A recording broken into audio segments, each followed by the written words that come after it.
Greetings, beloved fellow travelers on this path of faith. Today, we stand before a mystery that has echoed through millennia, a question that has haunted the hearts of believers since the very dawn of Scripture. We speak of Moses, the titan of faith, the leader who dared to stand before Pharaoh, who brought forth the plagues, who led God's people from the iron grip of slavery. Yet, this same Moses, this man who conversed with God as a friend speaks to a friend, vanished, his body nowhere to be found. Buried by God himself, think on that, brothers and sisters. The Almighty, the Creator of heaven and earth, personally tending to the mortal remains of his servant, hiding him away in a secret place, lost to all human knowledge. A shudder should run through you, a holy awe. What profound secret lies buried with Moses? What divine purpose is served by this eternal enigma? This is not a mere historical footnote, beloved. This is a journey into the very character of God, his unwavering holiness, his perfect justice, his demand for absolute obedience. This is a story that will challenge your assumptions, shake your complacency, and draw you closer to the awesome, sometimes frightening, reality of the living God. Hold fast to the scriptural basis. It is our anchor in this storm of mystery. Remember the unchanging key point, God's absolute demand for obedience. Prepare your hearts, for we are about to uncover truths that will forever alter your understanding of faith, obedience, and the unfathomable depths of God's divine plan. Before we confront the chilling mystery of his end, let us first bow our heads in reverence before the magnitude of Moses' life. Imagine, beloved, a Hebrew child, marked for death by Pharaoh's cruel decree, yet miraculously spared, drawn from the waters of the Nile, a babe destined for greatness. Picture him, growing up amidst the splendor and idolatry of the Egyptian court, the whispers of his true heritage a constant, burning ember in his soul. Can you feel the conflict within him, the pull of power and privilege versus the agonizing cries of his enslaved brethren? He made his choice, a choice that resonates through eternity. He rejected the fleeting pleasures of sin, choosing instead to suffer affliction with the people of God, a testament to a faith that burned brighter than any earthly crown. And then, the burning bush, the voice of the Almighty, shaking the very ground beneath his feet, commissioning him, a stammering shepherd, to confront the mightiest empire on earth. Feel the trembling awe, the overwhelming burden of God's call. He became the vessel of God's wrath, unleashing plagues upon Egypt, parting the Red Sea with a raised staff, leading a nation of slaves to freedom. He received the law, etched in stone by the finger of God himself. This was no ordinary man, beloved. This was Moses, the friend of God, who spoke with him face to face, Exodus 33:11. A life of unparalleled intimacy with the divine, yet a life that would soon face the ultimate test of obedience. A key point, that he did fail. Picture this, brothers and sisters, a vast, parched wilderness, the scorching sun beating down upon a sea of weary faces. The Wilderness of Zin, a desolate landscape reflecting the barrenness within the hearts of the Israelites. 40 years. 40 years of wandering, of testing, of witnessing the miraculous power of God, yet their hearts remained hardened, their spirits prone to complaint. The air crackles with tension, thick with the dust of discontent. Water, the lifeblood of existence, is scarce, and the people, forgetting the countless times God had provided, turn on Moses and Aaron with venomous tongues. Would that we had died with our brothers. They wail, their voices a chorus of despair and accusation. Numbers 23. Can you feel the weight of their ingratitude, the sting of their rebellious words? Moses and Aaron, bearing the burden of leadership, the constant pressure of a fickle and faithless people, are driven to their knees. They seek refuge, not in their own strength, but in the presence of the Almighty. They fall prostrate before the tent of meeting, the sacred dwelling place of God's glory, their hearts crying out for guidance, for relief, for a miracle. And the glory of the Lord appears. Imagine the scene, the blinding light, the overwhelming presence of the Holy One, the very air trembling with divine power. And then, the voice of God, clear, unmistakable, cutting through the chaos, delivering a precise, unambiguous command.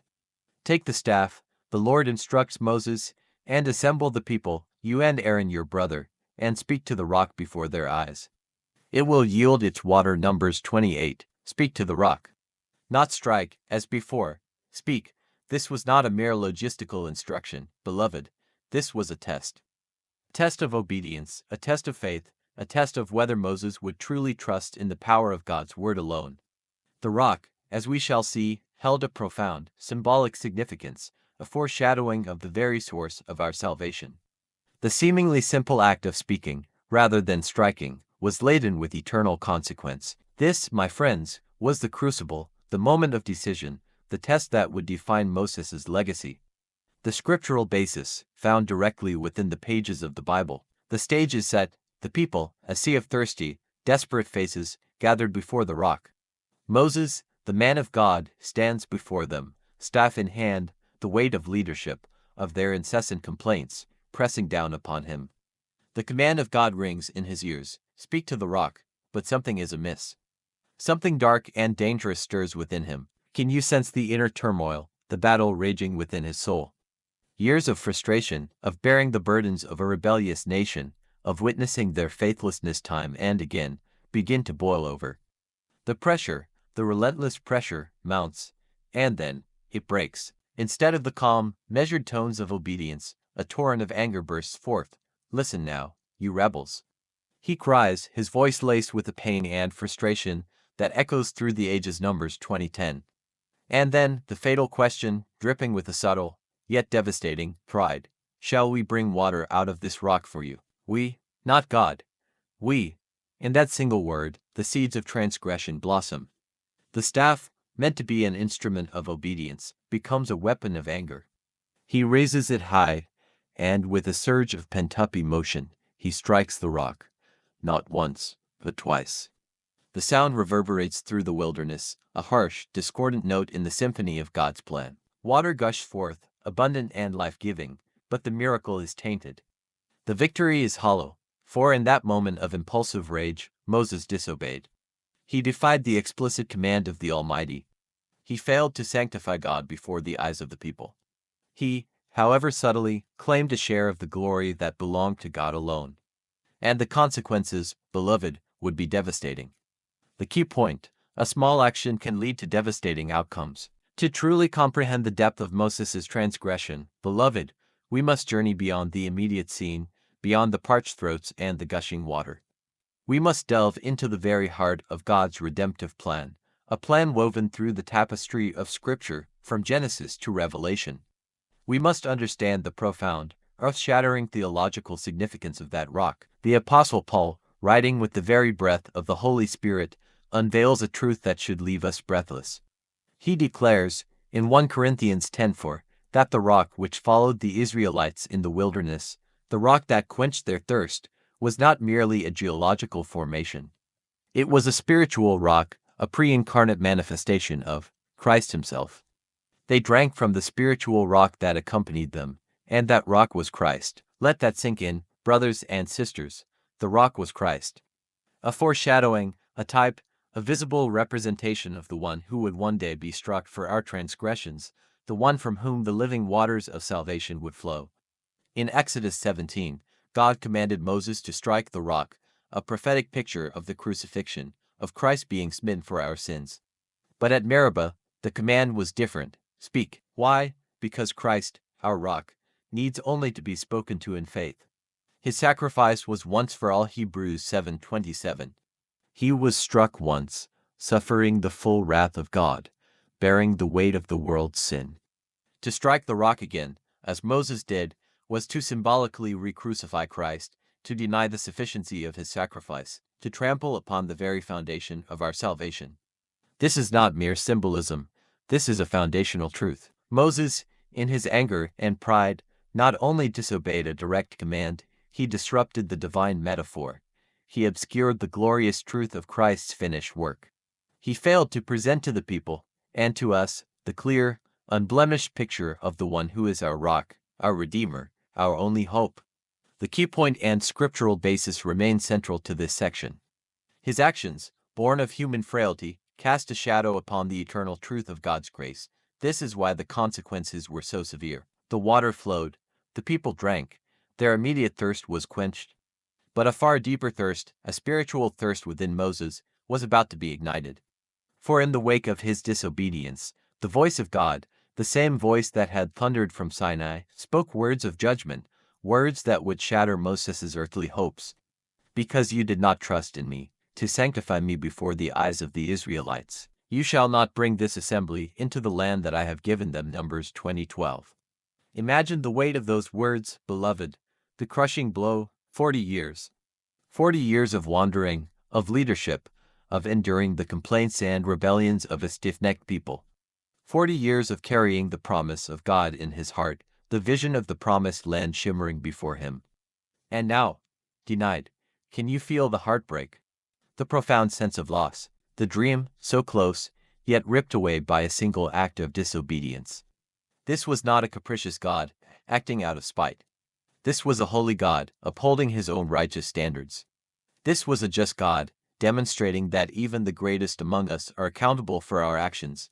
The promised land, a symbol of God's blessing, of rest, of fulfillment, was now beyond his reach. A consequence, not just for Moses, but a stark, unforgettable lesson for all generations.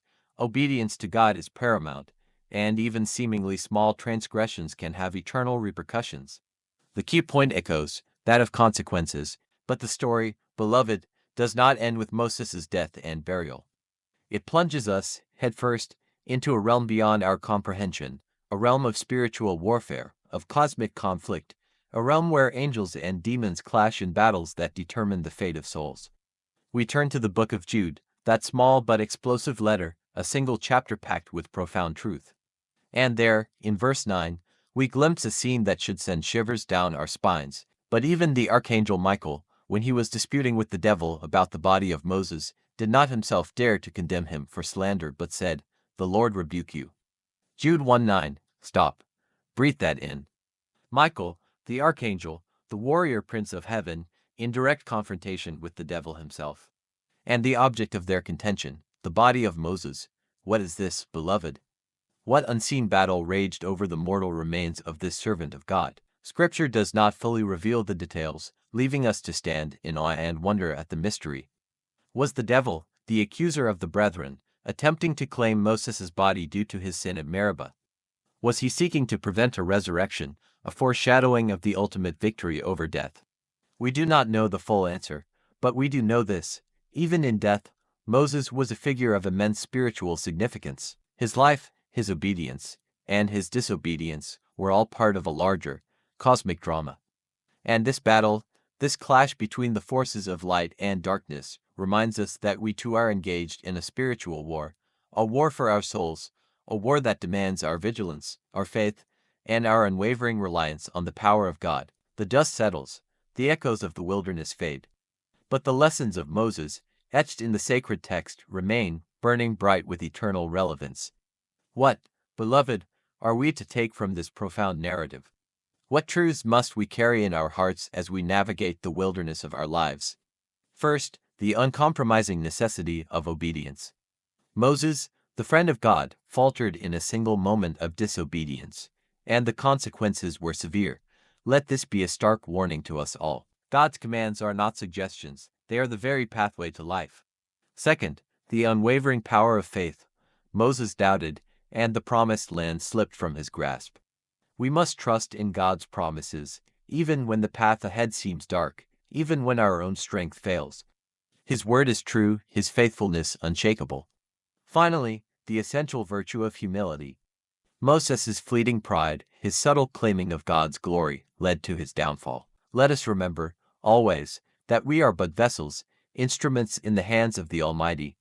All glory, all honor, all power belongs to him alone. Let the story of Moses be a mirror, reflecting our own frailties, and a beacon, guiding us towards a life of deeper obedience, unwavering faith, and profound humility before our King. The key points to learn from the past. Let the story of Moses, beloved, not be a distant echo from the past, but a piercing arrow to the heart of our present. Let it not be a tale we merely hear, but a truth that transforms us from the inside out. What are we to learn from this man of God, this giant of faith, who stumbled and fell short? Obedience. Are you obeying God's commands, not just in the big things, but in the seemingly small, everyday choices? Are you listening to his voice, or are you, like Moses, allowing your own frustrations, your own desires, to dictate your actions? Faith. Are you truly trusting God, even when the waters are scarce, even when the wilderness stretches before you, seemingly endless and desolate? Or are you, like the Israelites, murmuring and complaining, doubting his goodness and provision? Humility, are you giving God all the glory? Or are you, like Moses, subtly taking credit for the blessings in your life, forgetting that every good and perfect gift comes from above? Search your hearts, beloved.